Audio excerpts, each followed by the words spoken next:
Hai semua, ketemu lagi sama aku Luna. Selamat datang di channel Ngomongin Uang.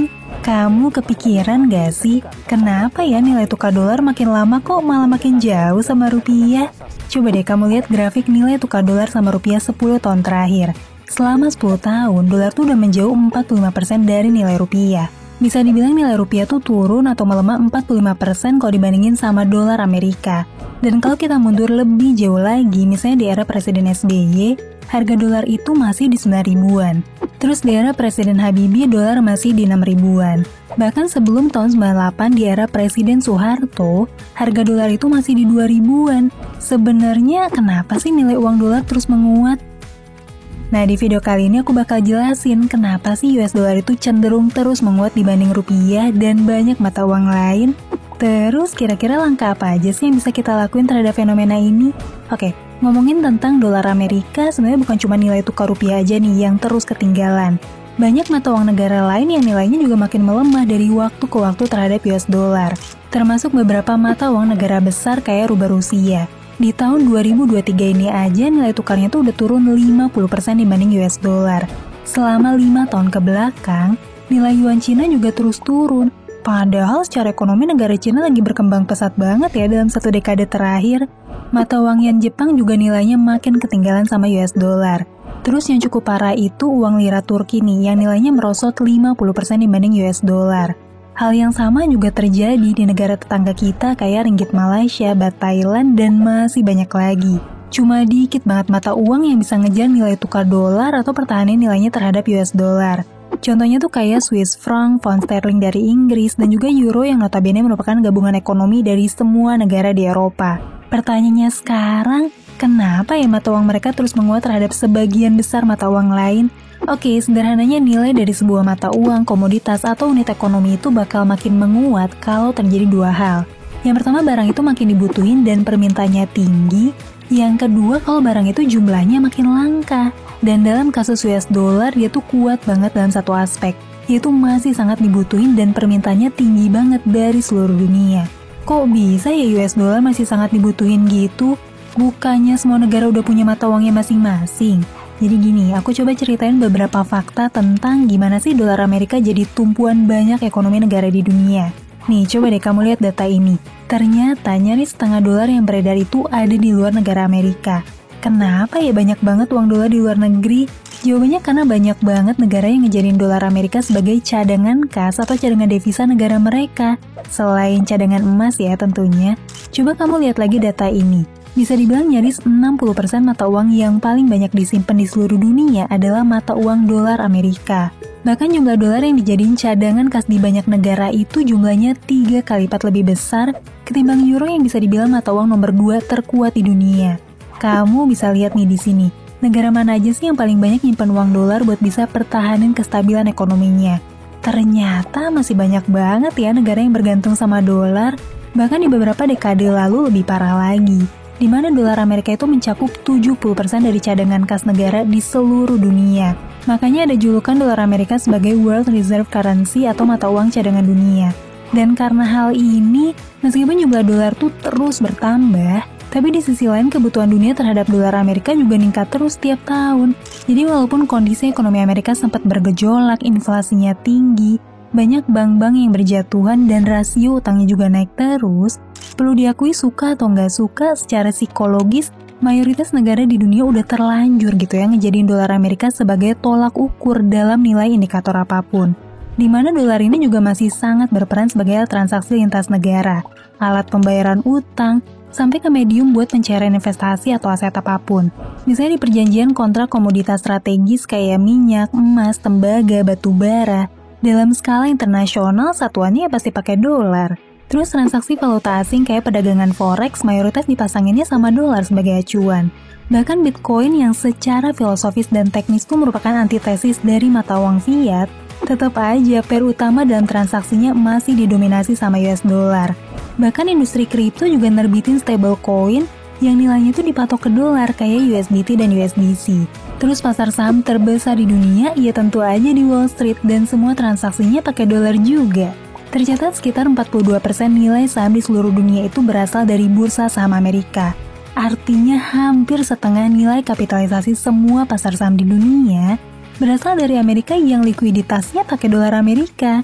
Dengan semua fakta ini, kita bisa bayangin nih betapa tingginya permintaan dunia terhadap dolar yang terus terakumulasi dari tahun ke tahun.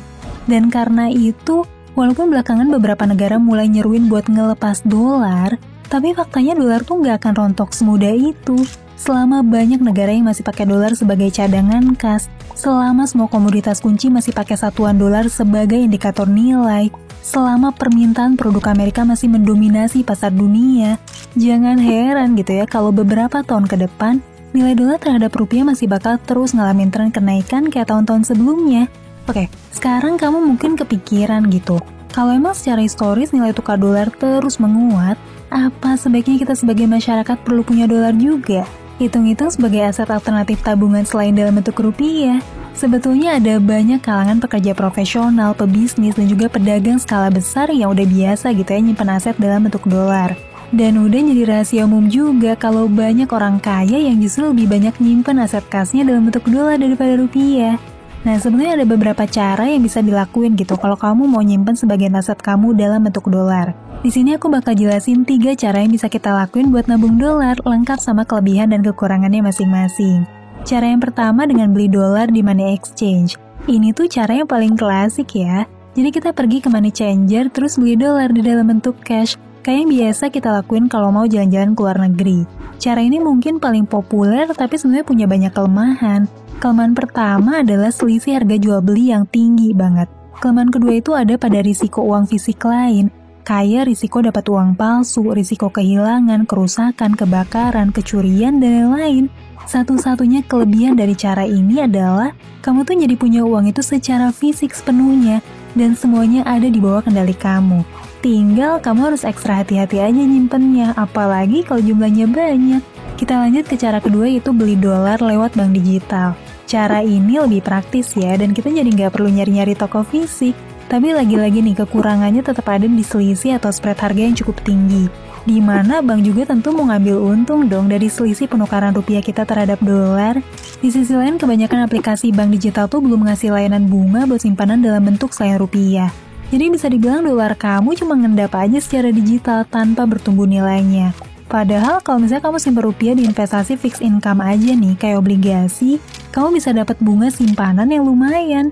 Yang terakhir, cara ketiga ini lumayan menarik nih, yaitu simpan dolar dalam bentuk stablecoin kayak USDT dan USDC. Cara ini tuh emang kurang diketahui sama banyak orang, tapi secara teknis punya banyak kelebihan. Jadi gini, sebenarnya kita tuh bisa punya aset kripto yang nilainya setara sama 1 US dollar dan punya pengakuan secara legal di Indonesia, misalnya USDT dan USDC. Di mana kedua aset ini punya nilai kapitalisasi pasar sebesar 110 miliar dolar atau sekitar 1.700 miliar rupiah dan diakui di seluruh dunia termasuk pemerintah Amerika itu sendiri. Oke, terus apa sih kelebihan beli dolar dalam bentuk stablecoin? Yang pertama dari spread harga yang nyaris nggak ada selisihnya nih sama sekali. Jadi kalau misalnya kamu beli USDT di harga 15.000, iya kamu dapat harga segitu juga. Keuntungan kedua itu adalah kesempatan dapetin bunga dari penyimpanan stablecoin dolar kayak USDT dan USDC. Jadi selain kita dapat potensi capital gain dari penguatan nilai dolar terhadap rupiah, kita tuh juga bisa dapat bunga atau imbal hasil dari simpanan kita dalam bentuk dolar tadi. Oke, mungkin nggak banyak nih yang tahu cara ini bisa dilakuin di mana. Langsung aja aku kasih tahu kalau cara ini bisa dilakuin di platform yang udah berizin resmi di Indonesia, yaitu Pintu. Di aplikasi Pintu, kamu bisa beli USDT atau USDC yang asetnya udah diakui di seluruh dunia dan di Indonesia, nyaris tanpa ada spread atau selisih harga sama sekali. Menariknya, kamu juga bisa dapat imbal hasil mulai dari 2%, 4,5%, sampai maksimal 13% dari fitur Pintu Earn. Dan kamu jangan salah ya, gak banyak loh bank di Amerika sekalipun yang ngasih bunga segede ini dalam bentuk simpanan dolar. Dimana 2-4,5% ini bisa dibilang imbal hasil yang tinggi banget buat simpanan aset dalam bentuk dolar. Nih, coba deh kamu lihat tabel simulasi ini. Imbal hasil maksimum di Pintu Earn itu bisa lebih tinggi kalau misalnya dibandingin sama imbal hasil deposito dolar di bank top Indonesia. Di Pintu ada 2 cara di mana kamu bisa maksimalin imbal hasil dolar ini. Yang pertama lewat Flexi Earn, di mana kamu bisa dapat imbal hasil mulai dari 2% sampai 10% per tahun dari USDT atau USDC tergantung dari berapa banyak token PTU yang di staking. Fitur Flexi Earn ini artinya kripto USDT dan USDC kamu bisa ditarik kapan aja. Terus imbal hasilnya bakal dibayar tiap jam langsung ke akun pintuan kamu. Cara yang kedua adalah Lock Earn. Fitur Lock Earn ini artinya kamu perlu nahan aset USDT dan USDC kamu selama 30 hari atau 90 hari. Dan imbal hasilnya baru kamu dapetin setelah periodenya selesai. Terlepas dari dua fitur ini, mungkin kamu kepikiran gitu. Kira-kira pintu ini aplikasinya aman atau enggak sih? Dari beberapa data yang aku kumpulin, yang jelas pintu ini udah berizin resmi dan diawasin sama dua lembaga pemerintah, yaitu Bapepti dan Kominfo. Dari sisi teknis, pintu ini udah tersertifikasi keamanan internasional ISO 27001. Dan dari sisi keamanan dana user, sejauh ini pintu pakai kustodian bergaransi kelas dunia yang mastiin keamanan dana pengguna. Oke deh, itu tadi 3 alternatif cara buat bisa nabung aset dalam bentuk dolar. Cara mana yang sekiranya cocok dan bisa kamu lakuin, aku balikin lagi ya ke pilihan kamu masing-masing. Semoga video ini bisa bermanfaat dan nambah wawasan kamu semua. Sampai ketemu lagi di video selanjutnya. Tetap di channel Ngomongin Uang, karena ngomongin uang gak ada habisnya.